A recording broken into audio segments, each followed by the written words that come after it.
पुढच्या बातम्यांकडे आपण वळूयात। रिक्षा चालकांच्या बेमुदत संपावरून शरद रावांनी माघार घेत सोमवारी लाक्षणिक संप पुकारलाय।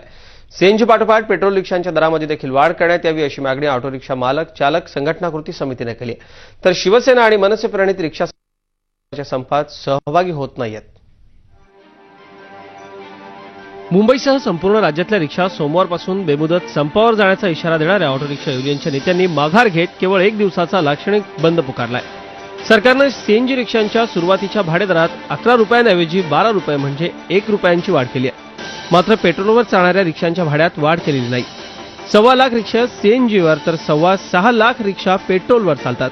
त्यामुळे पेट्रोल रिक्षाच्या भाड्यातही वाढ करावी अशी शरद राव यांची मागणी आहे। काल रात्री आम्ही पिंपरी चिंचवडला बसून निर्णय घेतला आहे।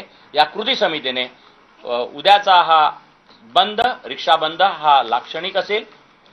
जसं काहीतरी का होईना पण जो रिलीफ हे सीएनजी वाल्यांना मिळालेलं आहे तसं महाराष्ट्रातल्या सर्वांना मिळालं पाहिजे आणि नाहीतर ती कायमची आठवण असेल आणि दोन्ही काँग्रेसला जड जाईल येणाऱ्या असेंब्ली आणि पार्लमेंटच्या इलेक्शनमध्ये। कारण ही फोर्स आहे, रिक्षावाल्याच्या फोर्सला कोणी कमी लेखू नये। तुम्ही जबाबदार घटक आहात। उठसूट कोणालाही वेठीस धरून नाही चालणार आणि ग्राहक आता मानणार नाही। आधीच ग्राहकांच्या रिक्षावाल्यांबद्दल भरपूर तक्रारी आहेत। त्यांनी भरपूर लुटलेलं आहे, भरपूर मगरुरी दाखवलेली आहे, भाडी सरसकट नाकारतायत आणि एवढं करून परत जो तुमचा पोशिंदा त्याच्या जीवावर तुम्ही उठता। सोमवारच्या लाक्षणिक संपात फूट पडली असून मनसे आणि शिवसेना प्रणित रिक्षा युनियन संपात सहभागी होणार नाहीत। त्यामुळे प्रवाशांना थोडासा तरी दिलासा मिळालाय। शिवसेनेने अशी भूमिका घेतली आहे की हा जो उद्याचा बंद जो आहे शरदराव यांच्या युनियनचा त्याला विरोध करायचा। कारण रिक्षा चालकांच्या न्याय मागण्या मिळवण्यासाठी शासन दरबारी वेगवेगळ्या स्तरावरती प्रयत्न केले जातील।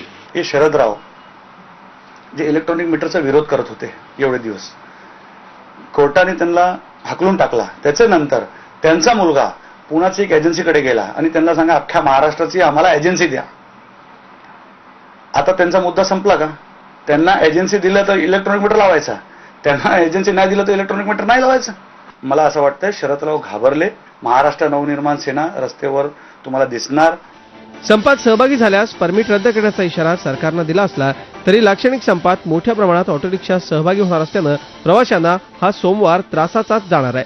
त्यामुळे प्रवाशांना घरातून बाहेर पडताना थोडं लवकरच बाहेर पडावं लागणार आहे। झी 24 ताससाठी दिनेश मोरे आणि देवेंद्र कोल्हटकर सह अजित चव्हाण, मुंबई।